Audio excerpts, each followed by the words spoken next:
কোরআন তেলাওয়াতের মাধ্যমে শারীরিক রূপ যেরকম ভালো হয়, আধ্যাত্মিক রূপ ভালো হয়। সর্বোত্তম জিকির হলো কোরআনের তেলাওয়াত। এই কোরআন তেলাওয়াতের মাধ্যমে মানুষের যে রকম শারীরিক শরীরের মধ্যে রোগ হয়েছে, এই রোগের যেমন সেবা, অন্তরের মাঝে রোগ হয়েছে, এই অন্তরের রোগ, আধ্যাত্মিক রোগের সেবা কোরআন মাজিদের তিলাওয়াত করতে। সুবহানাল্লাহ। এই জন্য কোরআন তেলাওয়াত যদি বেশি বেশি করা হয়, শরীর যে রকম সুস্থ হবে, জাদুটনা ভাত এইগুলা যে রকম পাবে, কুফরি কালাম দূরীভূত হইব, তদ্রুপ ভাবে জিনের আসর, বদনজর এইগুলোর থেকে আল্লাহ হেফাজত করবো কোরআন তেলাওয়াতের বদৌলতে। এই কোরআন তেলাওয়াতের বদৌলতে আপনার কলম যে আছে, কলম পরিষ্কার হইব, গুনাহ ময়লা দূর হইব। এই জন্য আল্লাহ বলেন, ওয়ানুনাজ্জিলু মিনাল কুরআনি মা হুয়া শিফাউন ওয়া রাহমাতুন লিল মুমিনিন। মুমিনদের জন্য শিফা, মুমিনদের জন্য রহমত, মুমিনদের জন্য আরশ। তো কোরআন মাজিদের তিলাওয়াত বেশি বেশি করা।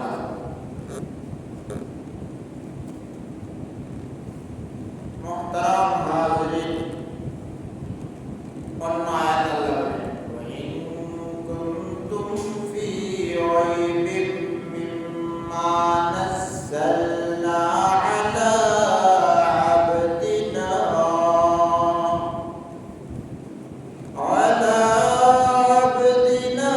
ফাতু বিসূরাতিন মিন মিসলিহি ওয়াদউ শুহাদাআকুম মিন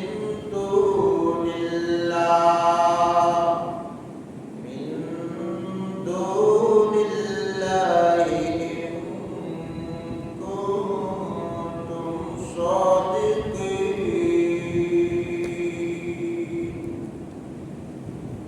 আমি আমার প্রিয় বান্দা মুহাম্মদ সাল্লাল্লাহু আলাইহি সাল্লামের প্রতি যা অবতীর্ণ করেছি, তাতে যদি তোমরা কোনো সন্দেহ করো, তাহলে তোমরা এর অনুরূপ কোনো সূরা পালন করো, এবং তোমরা যদি তোমাদের দাবিতে সত্যবাদী হও, তাহলে আল্লাহ ব্যতীত তোমাদের সাহায্যকারীদেরকে আহ্বান করো।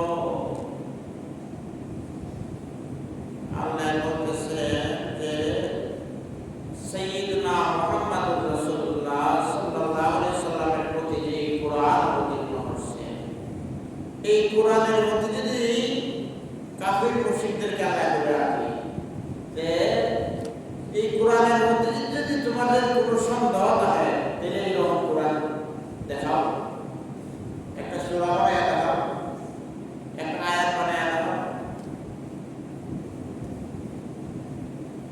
এবং তোমরা আল্লাহ ব্যতীত তোমাদের সাহায্যকারী যদি কেউ থাকে, তাহলে তারা আহ্বান। আল্লাহ বলতেছে যে আমি কোরআন দিয়েছি, এই কোরআনের মধ্যে কোনো সন্দেহ নাই, সন্দেহের অবকাশ নাই।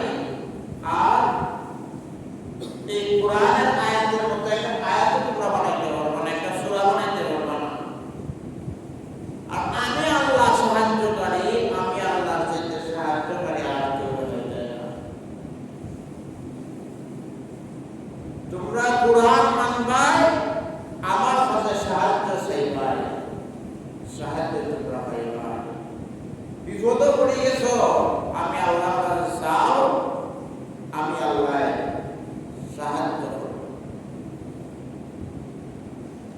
قال تعالى ونزل عليك الكتاب تبيانا لكل شيء وهدى ورحمة وبشرى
ইসলামিক লাইন দেয়া, কোরআনের লাইন দেয়া আমরা জেনারেল লাইনে পড়াইয়া এমন হয়েছে, ওই যে একটা মা ঘরের মধ্যে বাচ্চা মহিলা মরার পরে ঘরের মধ্যে লাশের মধ্যে পছন্দ করছে, আপনারা দেখছেন।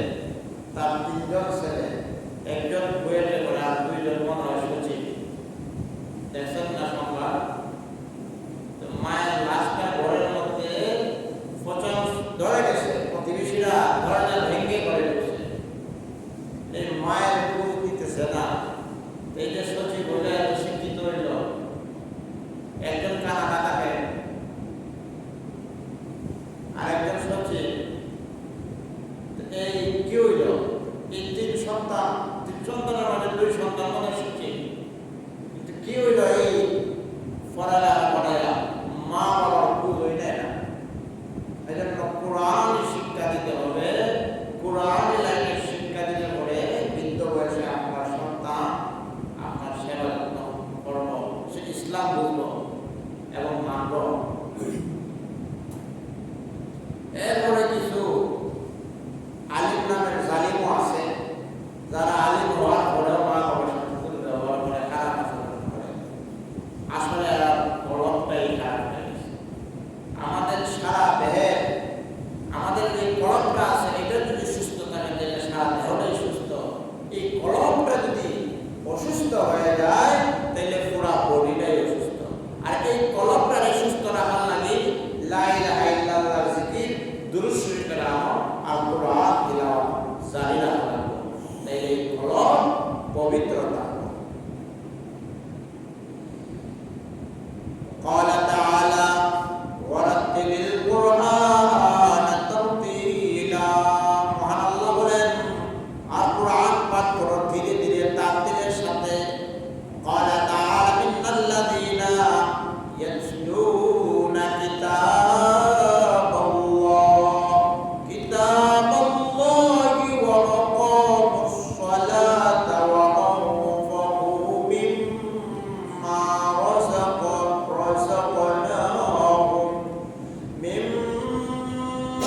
رزقناهم سرا وعلانية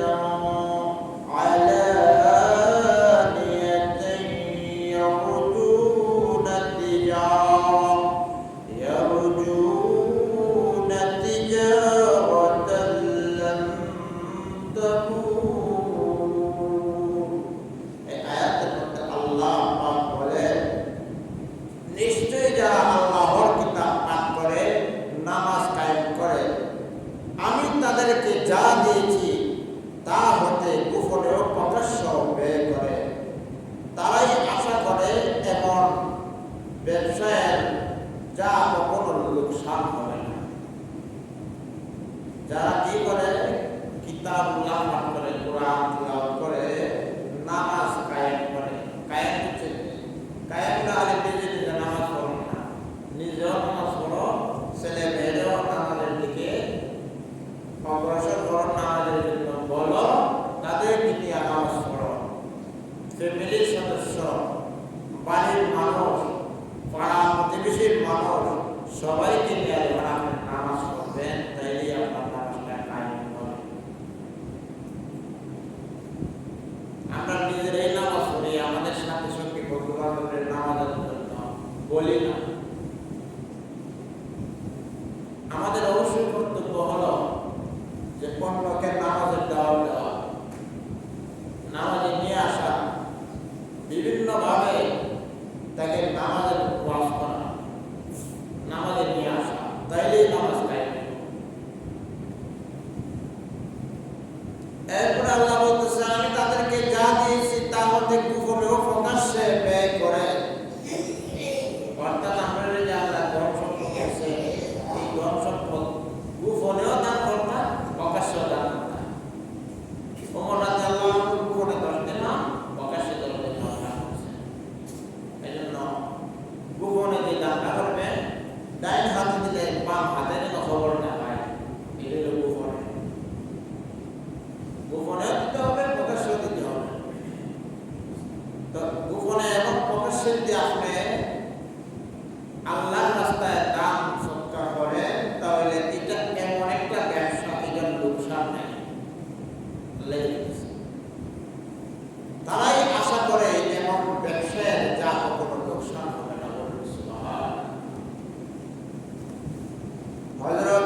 রাদিয়াল্লাহু আনহু হতে বর্ণিত, তিনি নবী করিম সাল্লাল্লাহু আলাইহি ওয়াসাল্লাম হতে বর্ণনা করেছেন, তিনি ইরশাদ করেছেন, তোমাদের মধ্যে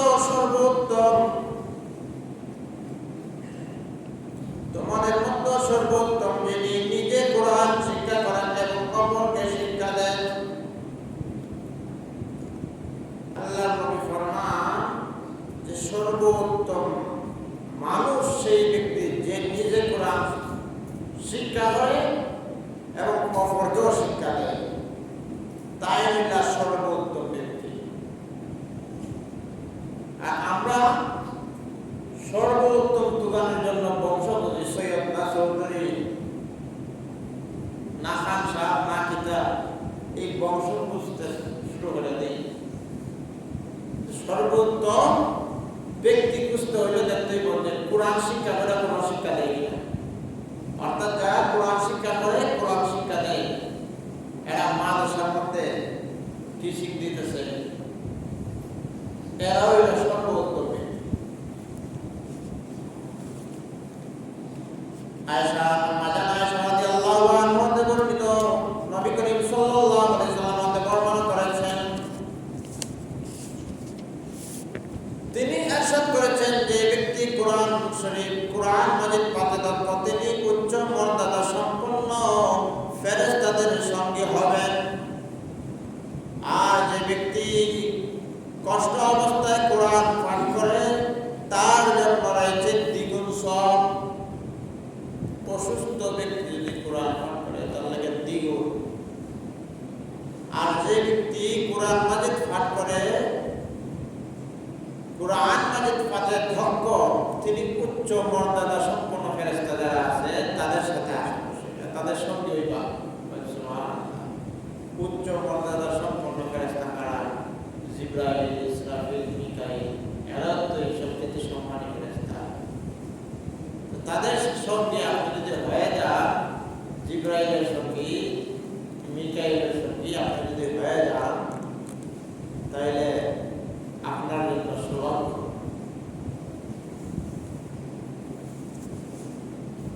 মুহতারাম হাজিরিন, এই জন্য অসুস্থ অবস্থায় কোরআন শরীফ তিলাওয়াত বন্ধ দেওয়া যাবে না। অসুস্থ অবস্থায় কোরআন তিলাওয়াত করলে দ্বিগুণ সওয়াব পাওয়া যায়। আবু মুসা আশআরী রাদিয়াল্লাহু আনহু নবী করিম সাল্লাল্লাহু আলাইহি ওয়াসাল্লাম হতে বর্ণনা করেন, তিনি ইরশাদ করেছেন, যে মুমিন কোরআন পাঠ করে ও তদনুযায়ী আমল করে তার দৃষ্টান্ত কমলা ফলের মতো, যার স্বাদ মজাদার এবং ঘ্রাণ চমৎকার। কমলা ফল দেখবে ঘ্রাণও আছে, স্বাদও আছে। কমলা যখন আমরা পাগল ছাড়াই, কমলাটা সুলাইবার সময় দেখবেন একটা ঘ্রাণ ছড়ায়। এই ঘ্রাণ যখন নাক দিয়ে ঢুকে তখন মনে হয় কমলা হাওয়া হইতেছে, এত ঘ্রাণ দিচ্ছেন এই ফলের কথা। হাদিসে এই কমলা ফলের সাথে উদাহরণ দিয়ে বলতেছেন এই কমলা ফলের ঘ্রাণও আছে, মজাও আছে, মজাদার।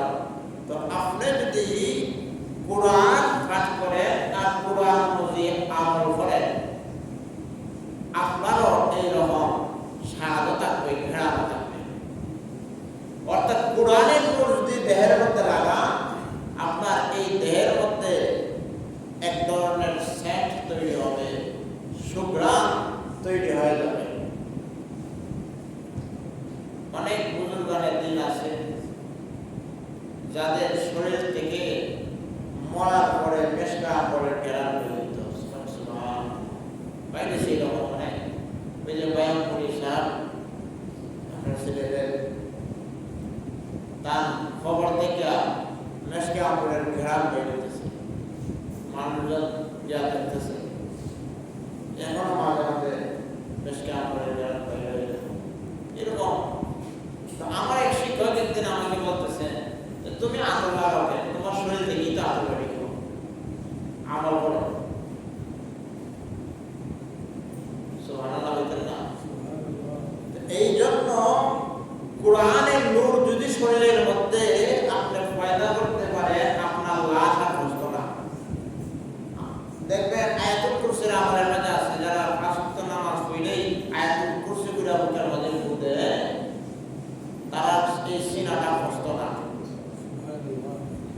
এইভাবে যদি আপনি কোরআন মজিদের আমল শুরু করে দেন, কোরআনের তিলাওয়াত শুরু করে দেন, আপনার পুরাটা বডি কষ্ট না। আপনার এই দেহ যদি মাটি যদি বক্ষণ করতে না পারে, তাহলে আপনার দেহ দামি, দেহ সোনার চাইতেও দামি। এই জন্য কোরআনের তিলাওয়াত বেশি বেশি করবেন। যে ব্যক্তি কোরআন মজিদের তিলাওয়াত করবে এবং কোরআন অনুযায়ী আমল করবে, তাদের জন্য সৌভাগ্য রয়েছে। যে মুমিন কোরআন পাঠ করে না এবং তো যেন যে আমল করে না, তার উদাহরণ খেজুরের মতো, যার স্বাদ মিষ্টি কিন্তু সুগন্ধ নেই। হাদিসের শেষ অংশে খেজুরের সাথে উদাহরণ দেওয়া হয়েছে যে যে কোরআন পাঠ করে না, তদনুযায়ী আমল করে না, তার উদাহরণ হলো খেজুর ফলের মতো, যার স্বাদ মিষ্টি কিন্তু সুগন্ধ নেই। আর যে মুনাফিক কোরআন পাঠ করে, তার উদাহরণ রায়হানা সুগন্ধ গুলমনের মতো, যার সুঘ্রাণ আছে তবে স্বাদ তিক্ত। যে মুনাফিক মানুষ যদি কোরআন তেলাওয়াত করে, তাহলে এটার উদাহরণ দিছে এক ধরনের সুগন্ধ গুল্ম। এটা হলো রায়হানা নামক একটা ফল আছে, এটার সুঘ্রাণ আছে, তবে এর স্বাদ তিক্ত, তিতা লাগে, টেঙ্গা লাগে। মুখে দিলে টেঙ্গা লাগবো, তিতা লাগবো, কিন্তু এর সুঘ্রাণ আছে। অর্থাৎ মুনাফিক হওয়ার পরেও যদি কোরআন তেলাওয়াত করে, তাহলে এই সুঘ্রাণটা আছে, কিন্তু স্বাদ তিক্ত, তিতা, এইরকম। তো মুনাফিকও যদি কেউ হয়, তাহলে সেও কোরআন তেলাওয়াত করলে লাভ আছে একটা না একটা। মুহতারাম হাজরিন, আর যে মুনাফিক কোরআন পাঠ করে না, তার উদাহরণ দেখতে খুব সুন্দর, মাকাল ফলের মতো, যার স্বাদ তিক্ত এবং গন্ধে দুর্গন্ধময়। অর্থাৎ সে মুনাফিকও আবার কোরআন তিলাওয়াত করে না, তার উদাহরণ হলো মাকাল ফলের মতো। মাকাল ফল কি? দেখতে সুন্দর, স্বাদও তিক্ত, দুর্গন্ধ আছে। দূর থেকে দেখতে সুন্দর, কিন্তু তিতাও, টেঙ্গাও, আবার দুর্গন্ধ আছে, দুটোই আছে।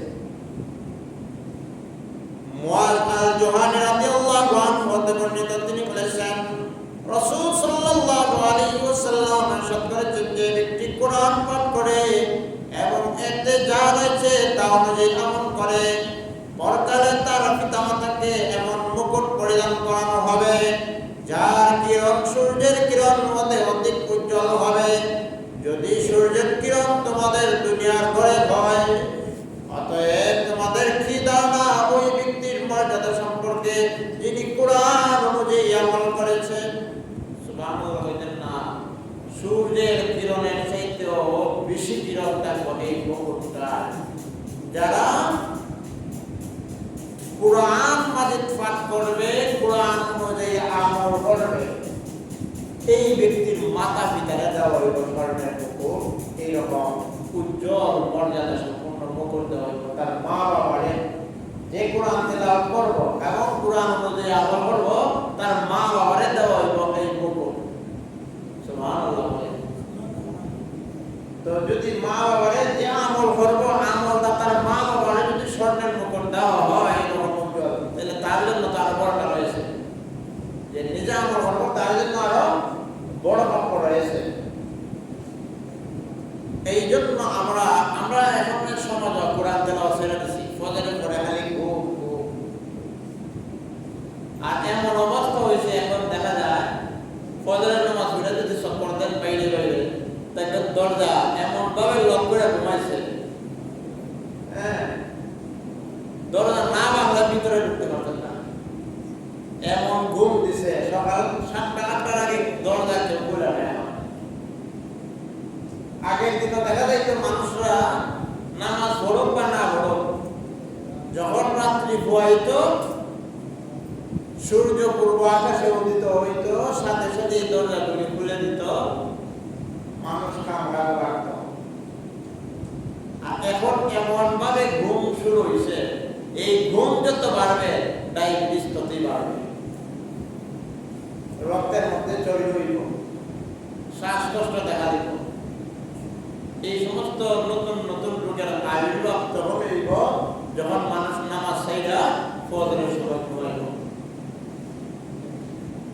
আলী ইবনে আবু তালিব হতে বর্ণিত, তিনি বলেন রাসূল সাল্লাল্লাহু আলাইহি ওয়াসাল্লাম ইরশাদ করেছেন, যে ব্যক্তি কোরআন পাঠ করে এবং তা সংরক্ষণ করে এবং হালালকে হালাল মনে করে এবং হারামকে হারাম বলে গ্রহণ করে, আল্লাহ তাকে এর বিনিময়ে জান্নাতে প্রবেশ করাবেন এবং তার পরিবারের এমন 10 জন ব্যক্তির ব্যাপারে সুপারিশ কবুল করবেন যাদের প্রত্যেকের জন্য দুজক অবধারিত হয়ে গেছে, দুজক ওয়াজিব হয়ে গেছে। এরকম 10 জন মানুষ সুপারিশ করে দেয়া দিব।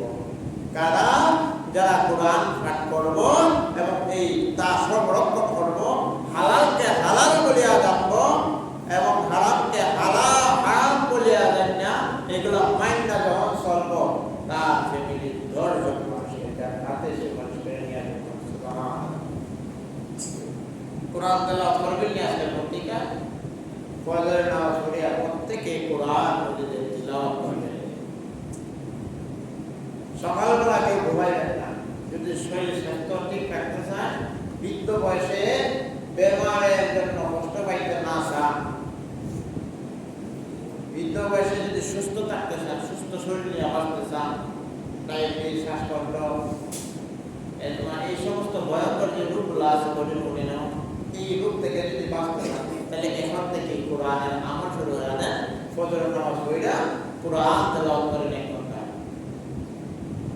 ফজরের পরে ঘুমাইবেন। আমি আর একটা হাদিস বলে আবার আজকের আলোচনা শেষ করব। আব্দুল্লাহ ইবনে মাসউদ রাদিয়াল্লাহু আনহু হতে বর্ণিত, তিনি বলেন রাসূল সাল্লাল্লাহু আলাইহি ওয়াসাল্লাম ইরশাদ করেন, যে ব্যক্তি কোরআনের একটি অক্ষর পাঠ করে এর বিনিময়ে তার জন্য একটি নেকি রয়েছে এবং নেকি হয় 10 গুণ হিসেবে। আমি বলি না যে আলিফ লাম মিম একটি অক্ষর, বরং আলিফ একটি অক্ষর, লাম একটি অক্ষর এবং মিম একটি অক্ষর। যে ব্যক্তি কোরআন মাজিদ তেলাওয়াত করে